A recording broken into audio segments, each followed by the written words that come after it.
Mais uma vez, o faixa livre para te deixar atento aí do outro lado da tela.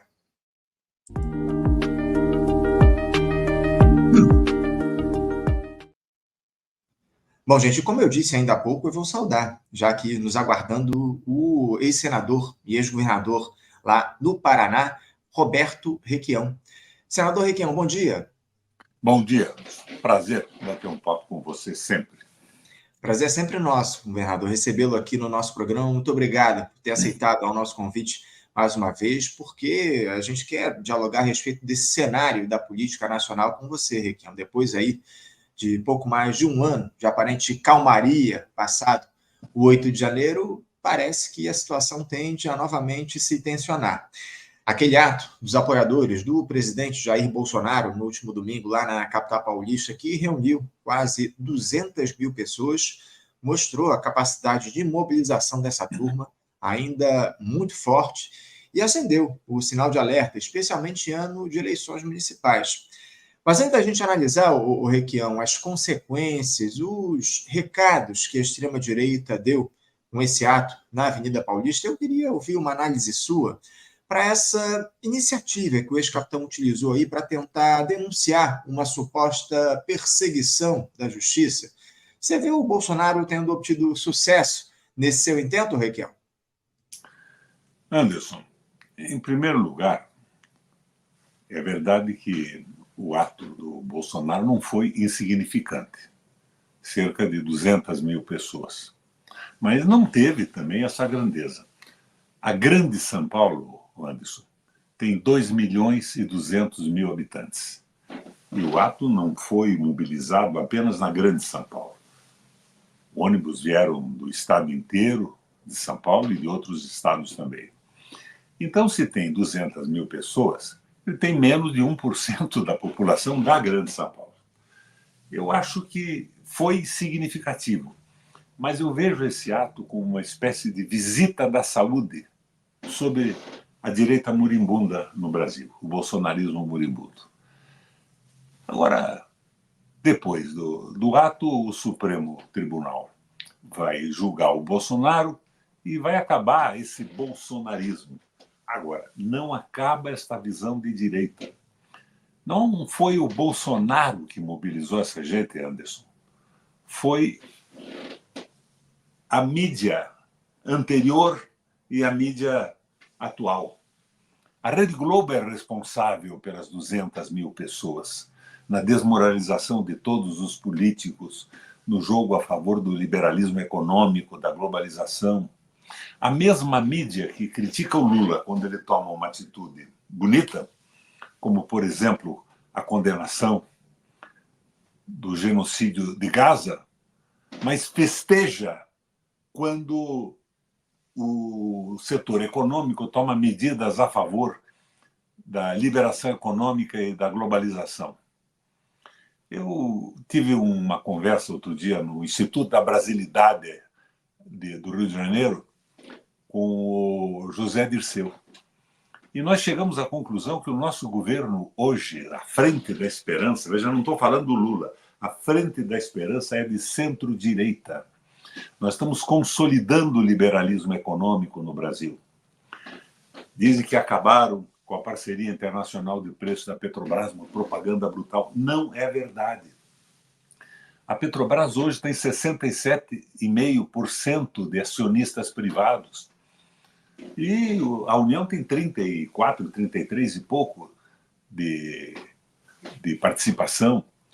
Então, nós estamos com a mesma política do Bolsonaro. O plano colocado para os próximos anos é quase que exatamente idêntico ao plano do Bolsonaro. Há grandes lucros da Petrobras. Imagina, lucros em cima do preço absurdo cobrado do consumidor e da economia brasileira. Não tem nenhum sentido isso. Talvez, Anderson, o sentido do grupo econômico do governo seja tentar viabilizar o equilíbrio de receita e despesa, forçando preços rigorosamente absurdos. O projeto de industrialização, você fala em industrialização do Brasil, você fica otimista, Mas o Lula não sabia do projeto e o Haddad também não sabia. Que falta de conexão interna do nosso governo é revelada dessa forma. Agora, como é que você vai pensar em industrialização com o tripé econômico? Meta de inflação, dólar flutuante, superávit primário. Isso inviabiliza qualquer industrialização. Daí vem o pessoal da Fazenda e diz: não, nós não queremos investimento público, nós queremos investimentos privados. É uma verdadeira loucura. E o governo da Frente Ampla parece que não respeita muito a opinião do Lula, que é colocada com acerto e veemência muitas vezes. Porque aqui no Paraná, o governo federal apoiou a venda da nossa companhia de energia elétrica, que, sem sombra de dúvida, era a melhor do Brasil. Está viabilizando a privatização da nossa companhia de saneamento pelo BNDES, com os tais PPs, PPI ou PPP, sei lá como é que eles chamam isso agora. Fez um pedágio que o Bolsonaro não conseguiu fazer. E a primeira fase do pedágio entrega as nossas rodovias para uma empresa das Ilhas Caimã, do paraíso fiscal, e está apoiando a venda do Porto de Paranaguá. É tudo que se transformava em argumentos nossos contrários na eleição do Lula. Então, nós estamos vendo que a tal Frente da Esperança, dessa forma, pelo menos em relação a mim, se transforma numa espécie de Frente da Desesperança. O discurso do Lula é muito bom, mas a prática do governo não é exatamente o discurso do Lula, não tem muita conexão com isso. E o Lula pode conquistar o Brasil de volta. Essa manifestação do bolsonarismo foi bonita. Não vamos diminuir isso. Ela não teve a significação que eles imaginavam que poderia ter, mas ela foi significativa. 200 mil pessoas não é pouca gente num comício. Sabemos disso, né? Até pela história dos comícios no Brasil. Mas o Lula pode reconquistar o espaço de uma forma extremamente fácil. Quando o Lula falou que Israel, sobre Gaza, cometia um genocídio, ele sacudiu a opinião pública do Brasil. Eu acho que 80% a 90% da população hoje pensam como Lula. E isso não é antissemitismo. Antissemitismo é uma barbaridade que nós não podemos tolerar em hipótese alguma. Mas é uma medida solidária às pessoas que estão morrendo, crianças, mulheres e civis. A impressão que eu tenho é que o Netanyahu está agindo sob os princípios do Velho Testamento.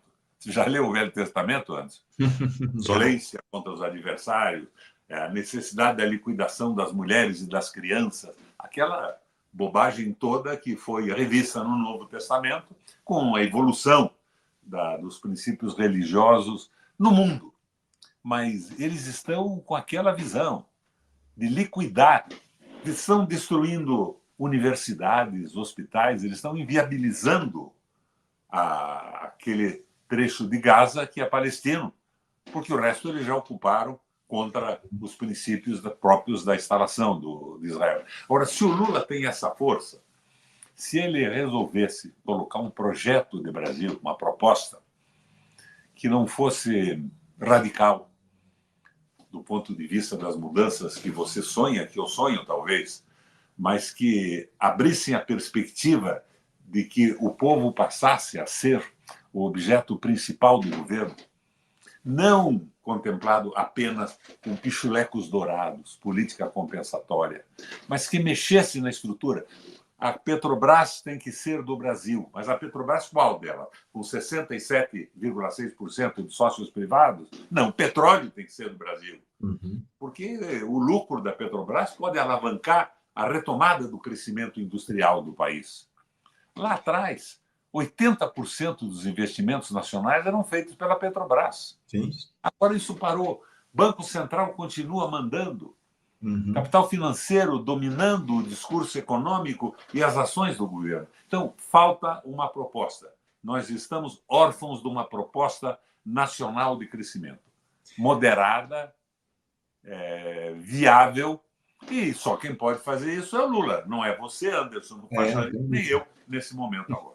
Não tenha dúvida. Eu tenho algumas concordâncias e outras discordâncias com você, Ricardo. Eu tenho pleno Tu acordo não quando pode estar você certo. diz que eu tenho pleno acordo, por exemplo, quando você diz aí que o Lula ele adota um discurso e uma prática muito distintos, acima de tudo, especialmente quando ele vai em eventos internacionais. Ele tem determinadas falas aí que não repercutem internamente no que diz respeito à prática. Agora, por outro lado, eu discordo quando você fala a respeito, por exemplo, do fato da Rede Globo ter convocado o ato, ou ter exaltado o ato do bolsonarismo. Durante o dia, durante o próprio ato, eu fui buscar informações lá nos veículos do Grupo Globo, tanto na internet como na TV. Sinceramente, eles esconderam por completo durante a realização do ato, só no final do dia que eles foram falar um pouco a respeito. Você acha que a Globo ou a grande imprensa, acima de tudo, teve um papel aí na mobilização dos bolsonaristas no último domingo? Anderson, parece que você não entendeu o que eu disse. Eu disse que a Rede Globo formatou esse tipo de visão de parte da população no passado, com os elogios da Lava Jato, com a desmoralização total da política, com a defesa do liberalismo econômico. É claro que, nesse momento, eles ficaram calados, eu concordo com você, mas eles modelaram a consciência popular de uma parte da população brasileira. É essa a minha visão. A Rede Globo agora elogia o governo quando ele consolida o liberalismo do Guedes, que vem de trás. Não foi nesse momento. E nós temos hoje um congresso que dizem é o Congresso do Centrão. Eu não vejo bem assim. Acho que falta uma proposta do governo. O Exército não aceita. O Exército brasileiro é igual a você e a mim na sua base. Não são esses generais alienados. O oficial tem um cunhado, um parente, um primo que está vivendo o desastre da economia brasileira. As empresas fecham a cada momento e a propaganda fica em cima do que eu chamo do pichuleco dourado.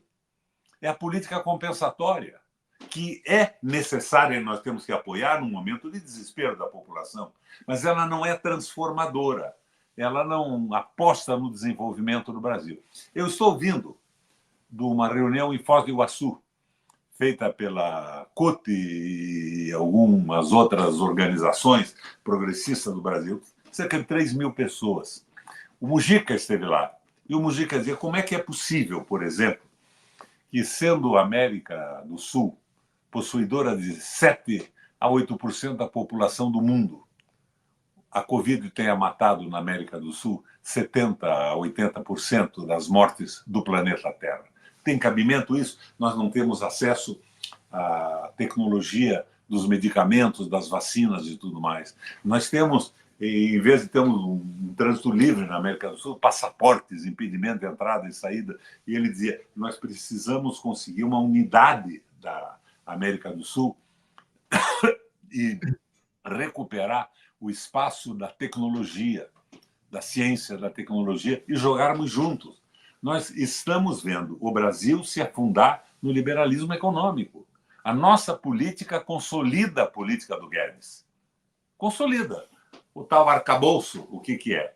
É a repetição dessa coisa toda. E se nós não tivermos a água na mão do Estado, a mão do povo, a eletricidade, né? Através da Eletrobras, o Banco Central, nós não vamos a lugar algum. E se não mexermos no tal tripé, essa loucura de dólar flutuante.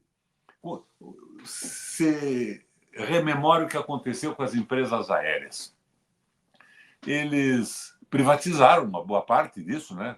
Já eram privadas algumas, outras eram empresas estatais do Rio Grande do Sul, de São Paulo. Um grupo privado assumiu, comprou aviões no mundo inteiro, com o dólar lá embaixo. No dia seguinte, o dólar que eles negociaram a 1,80 estava a 5,6. Quebraram todos. Então, nós não podemos ter uma economia viva com dólar flutuante. Não é Eu, inclusive, vou fazer essa discussão, Requião, daqui a pouquinho, com o Davi De Castro, economista, que vai conversar aqui com a gente, porque o Fernando Haddad parece que ele quer apresentar aí um novo instrumento para o controle cambial aqui no nosso país. Daqui a pouquinho a gente vai falar a respeito disso no nosso programa. Eu, mais uma vez, tenho algumas discordâncias com você, Requião, porque quando você fala que a Globo, de fato, teve um papel importante nesse processo de articulação do bolsonarismo no país nesses últimos anos, por outro lado, eu discordo da ideia de que isso seja o fator fundamental. Eu acho que, acima de tudo, Requião, nós temos uma esquerda que está imobilizada já há bastante tempo no nosso país. E a partir disso, Requião, eu queria te questionar o seguinte: eu sei aqui anteriormente que o ato do último domingo ele se conformou, ou teria se conformado com uma volta da extrema-direita às ruas após 13 meses, como, digamos assim, um novo capítulo na história do nosso país. Você teme, Requião, que os bolsonaristas passem a protagonizar o cenário da política nacional, acuando o presidente Lula e dando uma guinada ainda maior à direita nessa gestão?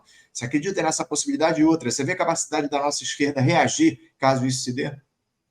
Não, eu concordo de certa forma, com o Safatli.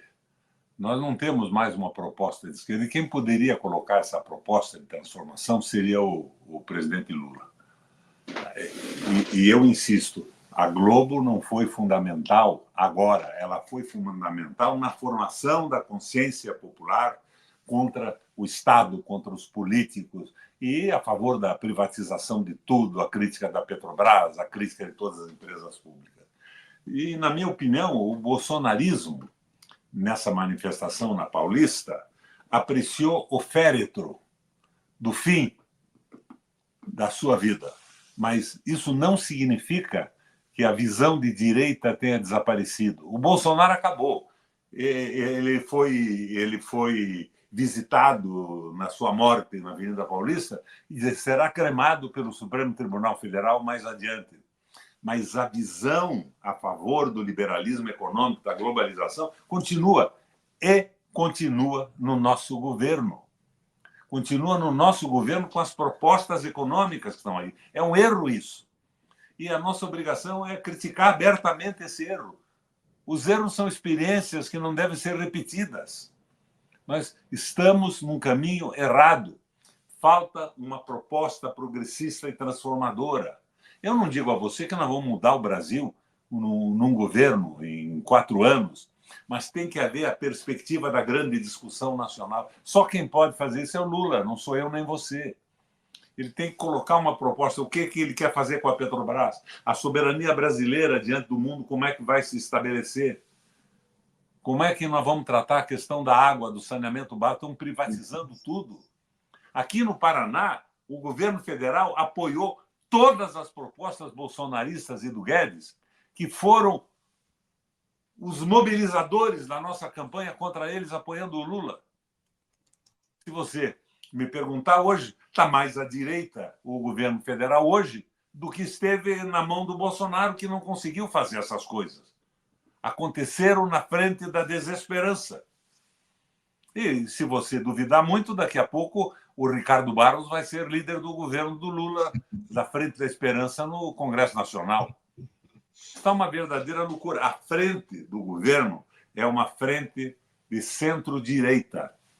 Não tem uma visão transformadora. E a visão transformadora é fundamental. Não é só pichuleco dourado.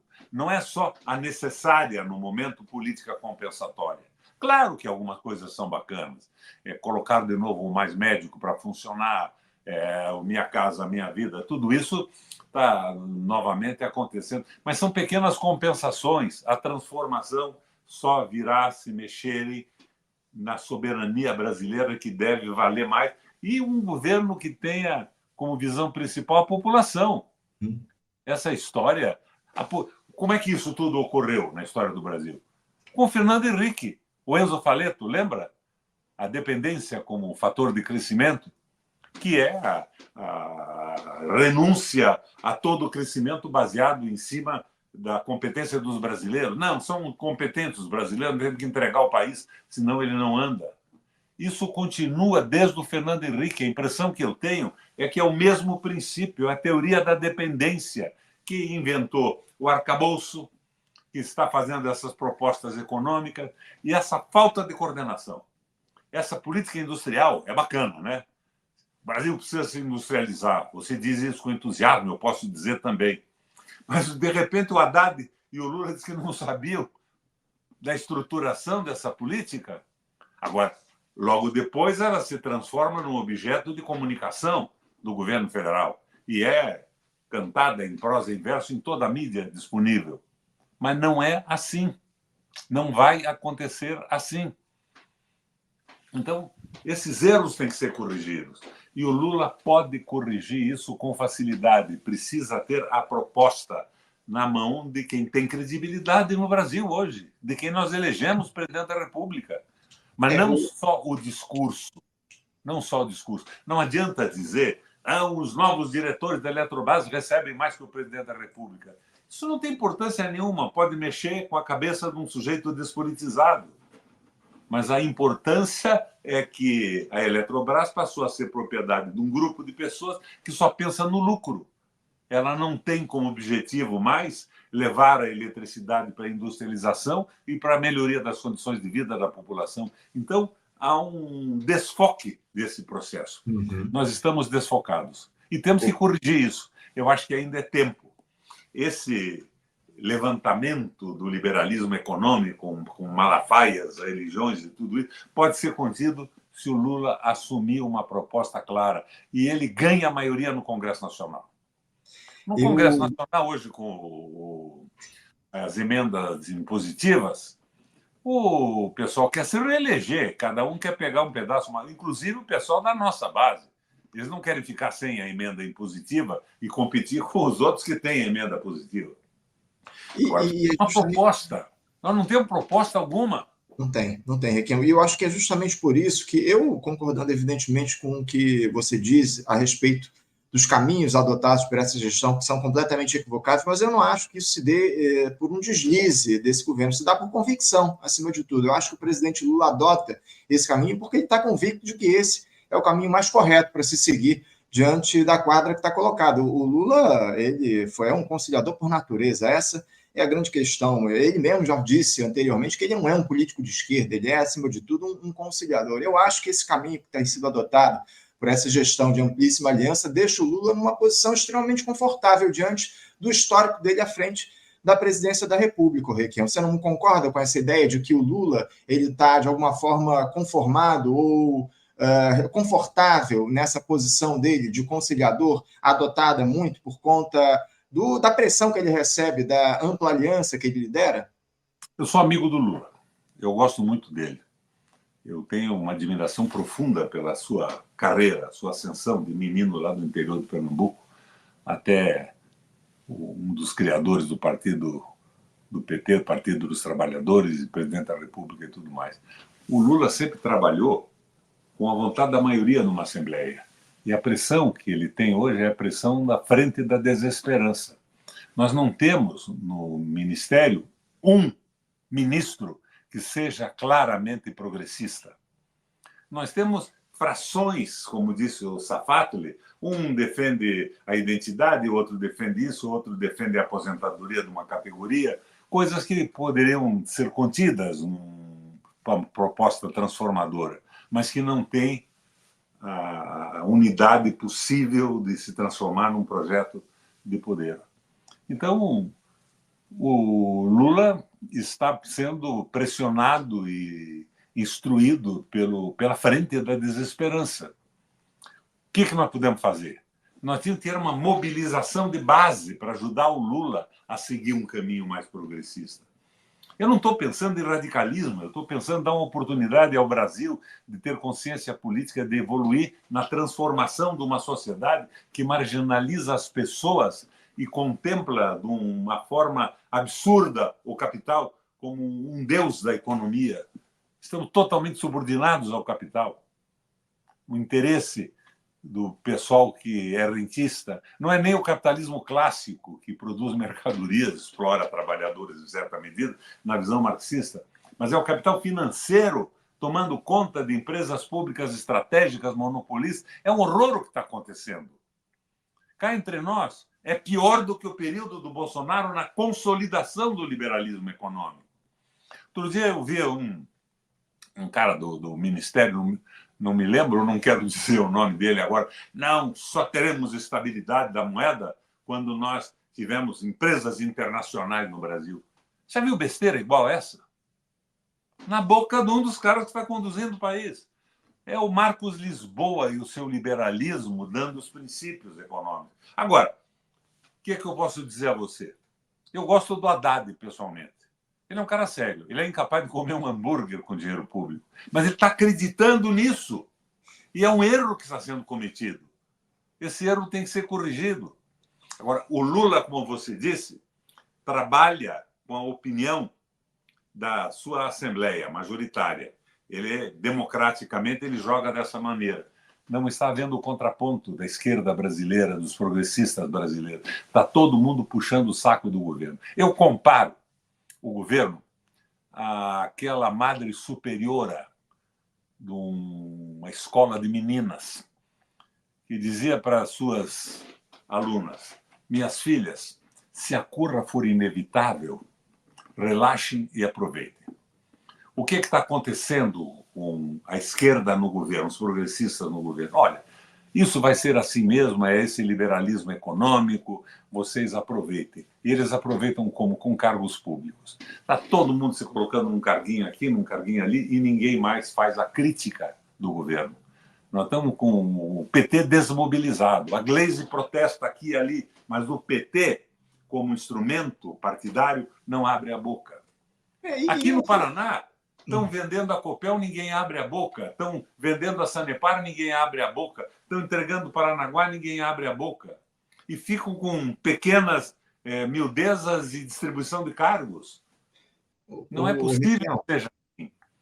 Um outro detalhe, você assistiu o meu debate com o Zé Dirceu. Ele estava com aquela conversa que o governo tem que ser apoiado, a economia. Eu apertei um pouco e ele acabou concordando comigo, dizendo que nós estamos completamente pela direita, centro-direita, com toda clareza, e por falta, inclusive, de uma pressão da base.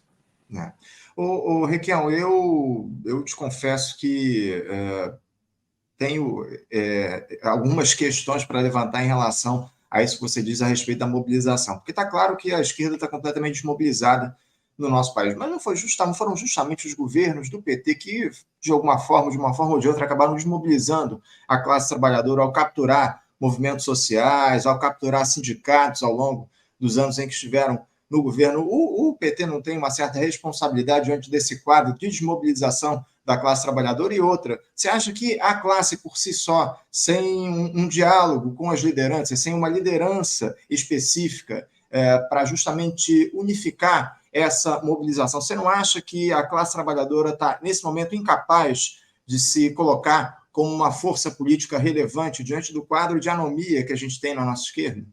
Ela está desmobilizada porque não há uma proposta de poder no Brasil. Não há um projeto de Brasil. Está desmobilizada. Por isto. Mas o MST faz parte do governo federal hoje. Não é? Então, nós estamos vendo que é o que eu digo, é o conselho da Madre Superiora. Minhas filhas, se a curva for inevitável, relaxem e aproveitem. Não é por aí. Tem que haver a crítica ao governo e o caminho da construção, da reconstrução de um projeto soberano.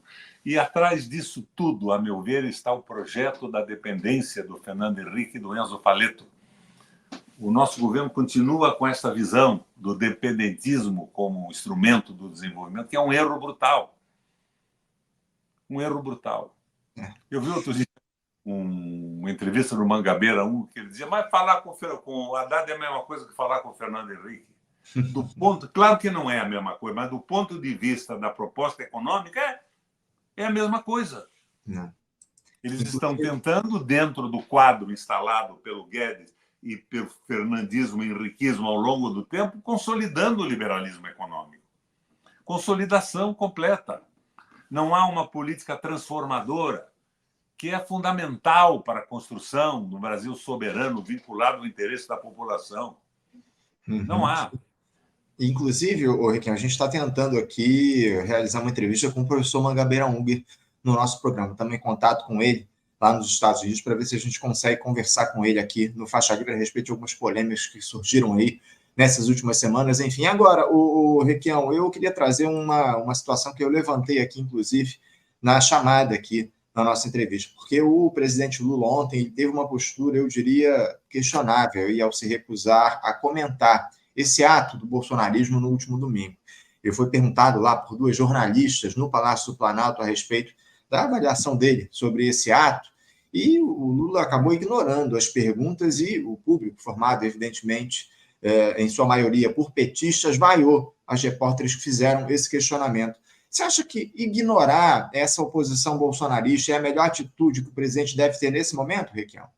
Eu acho que eu não criticaria essa posição. É o cancelamento do bolsonarismo. O Lula iria simplesmente reforçar o comício com críticas. Eu acho que ele não fez mal, não, em tomar essa atitude. Mas tinha que dar uma resposta com um projeto de Brasil. Não é com crítica ao bolsonarismo, não é com crítica às loucuras do Malafaia. Ele tinha que responder com uma proposta. Ele ganha o país, ganha o Congresso com uma proposta razoável. O Brasil que nós queremos, de Brasil que leva em consideração a população. Não adianta dizer que o povo vai comer 3 vezes por dia. O povo precisa de um projeto de educação para valer. O povo precisa ter eletricidade para o desenvolvimento acontecer, a qualidade de vida melhorar.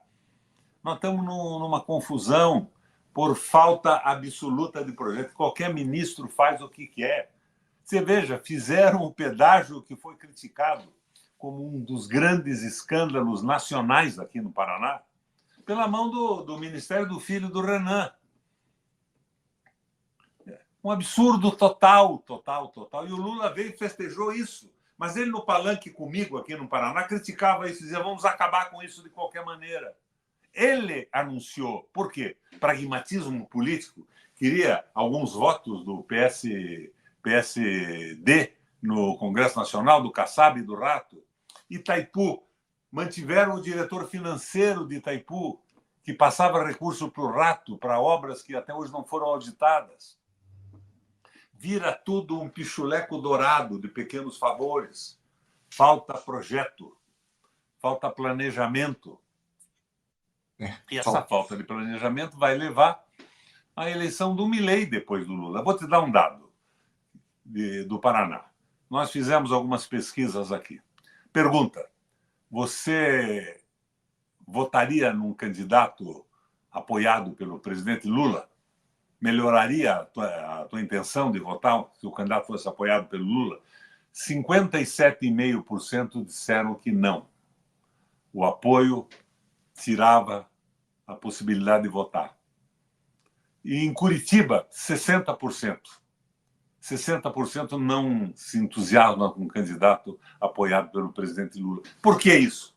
Porque todos os nossos temas de campanha foram incorporados de uma forma negativa pelo governo federal. Como é que nós vamos entrar numa campanha agora? Dizer: não, nós somos a favor do roubo do pedágio. Nós somos a favor de que a Companhia Paranaense de Energia Elétrica seja colocada na mão de meia dúzia de pessoas e não atenda aos interesses do Paraná e do povo mais.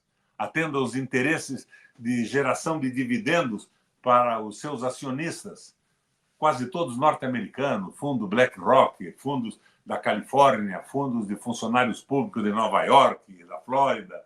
É um escândalo isso. Isso nos deixa numa situação muito desconfortável. Agora, isso está acontecendo. Mas daí eu vejo o Lula com algumas proclamações e fico entusiasmado com o que ele está fazendo. Só que a prática do governo não tem nada a ver com o discurso do Lula. É isso. Eu estou muito preocupado em relação ao fato de a gente não ter um projeto de país para ser discutido ao longo desses últimos anos, né? Isso é evidentemente algo que a esquerda precisa colocar a mão na consciência e estabelecer essa discussão, esse debate, acima de tudo, com a classe trabalhadora. Muito do crescimento, do avanço dessa extrema-direita se dá por conta disso, dessa falta de diálogo, de proposição com a classe trabalhadora para a construção de um programa, de um projeto de país. Agora, o Requião, a superação dessa extrema-direita, eu falava um pouco a respeito disso nessa minha última apreciação, a superação da extrema-direita, na tua avaliação, ela passa por onde? Qual seria a responsabilidade tanto do governo como da classe trabalhadora no sentido de superar a extrema-direita, e outra. Há interesse, de fato, dessa direita neoliberal que está no governo em eliminar o bolsonarismo, Requião?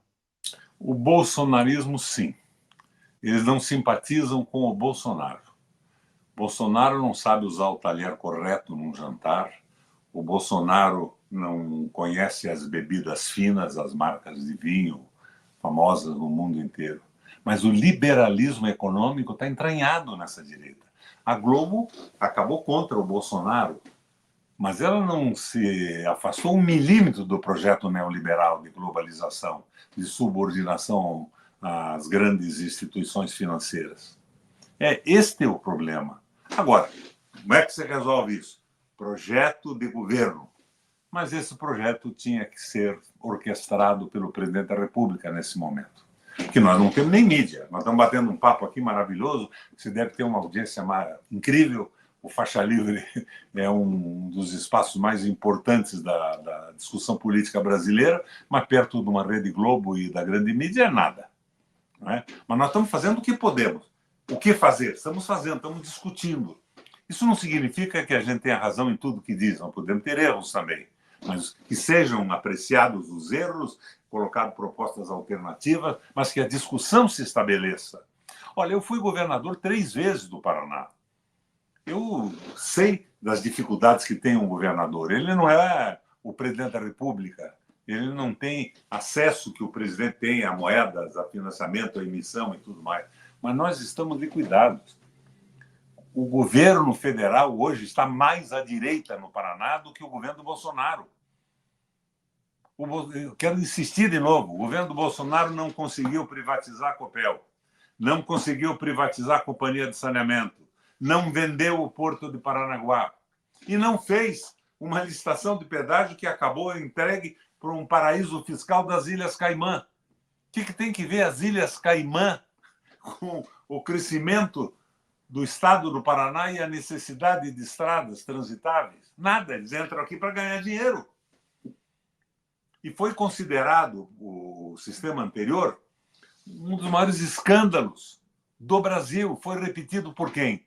Por mim, não, pelo Lula, que é o cara que eu admiro. Mas eu acho que nós estamos num descontrole das coisas com essa frente ampla que vai acabar tendo o Ricardo Barros como líder do governo. E frente ampla, Requião, que, ao que tudo indica, deve seguir aí ao longo desse ano de 2024 nas eleições municipais. Inclusive, a gente tem conversado a respeito disso, da necessidade de se desfazer essa frente amplíssima que foi construída para a eleição do presidente Lula lá em 2022. O momento é outro, acima de tudo, a gente precisa caminhar com as próprias pernas. Você não acha que o governo ou o Partido dos Trabalhadores deveria atuar no sentido de desmobilizar essa frente ampla em algum sentido para que a gente consiga levar à frente propostas efetivamente de esquerda no nosso país? Mas para isto, o governo federal do presidente Lula devia ter tomado medidas consentâneas com as propostas da campanha eleitoral, do discurso nosso e do próprio presidente da República. Senão, o que eles estão tentando fazer é ampliar a frente ampla e consolidar essa história da pacificação nacional. Aqui na minha cidade de Curitiba, o PT quer lançar como candidato a prefeito um cara que votou a cassação da Dilma, que votou a favor do fim das reservas indígenas, um quadro da direita, sem nenhuma proposta modificadora da crise que nós vivemos, sem nenhuma visão solidária com a população trabalhadora da periferia e tudo mais. Agora, a Marta Suplicy, Requião, foi indicada pelo PT como vice do Boulos lá em São Paulo, né? Ela também votou a favor do impeachment, votou pela reforma trabalhista, ou seja, é um caso semelhante, né? Não é bem semelhante. Me perdoa a observação. A Marta teve uma crise com a Dilma, pessoal. Ela não votou a favor do liberalismo econômico, ela votou contra a Dilma. Eles brigaram, ela se sentia excluída. E ela tem, antes disso, uma história de apoio ao Partido dos Trabalhadores. Mas aqui, no Paraná, a coisa é completamente diferente. Nós estamos consolidando a direita. Agora, o que o PT espera com isso? Manter alguns cargos na prefeitura, se esse cara ganhar? Mas vai ganhar como? com 60% de contrariedade da população curitibana. E eu não aceito isso de forma alguma. Eu fui prefeito da cidade, fui governador 3 vezes. Não aceito isso. Voltar atrás, nunca mais. Do ponto de vista do português, é um pleonasmo, mas nós não podemos recuar. Nós temos que avançar, moderadamente, mas avançar. Agora, se não tem por parte do governo uma proposta, como é que nós podemos recuperar a visão progressista do nosso partido? Eu sou petista hoje, entrei no PT para ajudar a derrota do Bolsonaro e a vitória do Lula. Como é que eu posso aceitar isso? Não dá, Depois de fica ser difícil, governador 3 vezes, senador 2 vezes, presidente do Parlamento Europeu Latino-Americano, do Parlasul, do Parlatino, como é que eu vou aceitar a rejeição de tudo que me fez entrar na política, porque acredito no país e na possibilidade de desenvolvimento e na capacidade do nosso povo de superar isso tudo? Como é que eu posso me enquadrar nesse projeto? É rigorosamente impossível. Então, o que fazer? O que nós estamos fazendo aqui. De certa forma que nós estamos fazendo. Agora, outra coisa. Você disse 2, 3 vezes que não concorda comigo com algumas coisas. Me permita discordar de você também. À vontade. Falou muito na classe trabalhadora e tudo mais. Mas a frente pode incorporar hoje os empresários brasileiros. Porque a frente hoje é contra o capital financeiro, que está tomando conta de tudo. Os empresários brasileiros podem entrar numa proposta também nesse momento, mas não tem proposta. Como é que um sujeito vai investir se uma letra do Tesouro lhe dá uma possibilidade de lucro sem compromisso, sem imposto, sem responsabilidade com o trabalho, maior do que um empreendimento? Eu fiz um projeto de regulamentação do Banco Central. Mandei para o Haddad e para alguns parlamentares. O Haddad me disse que estava encantado, que ele ia se debruçar sobre isso. Depois não tive mais contato com o Haddad. Entre outras coisas, eu dizia o seguinte: o Banco Central pode ser independente, como está. Não tenho problema com isso. Mas ele deve ter uma regulamentação do que ele pode e o que não pode fazer. Ele não pode fixar a Selic acima do lucro médio das empresas que se instalam no Brasil. Senão ninguém mais vai se instalar. E, quando não alcança a meta de inflação, ele deve ser destituído imediatamente, automaticamente, para o presidente nomear outro. É uma regulamentação desse processo.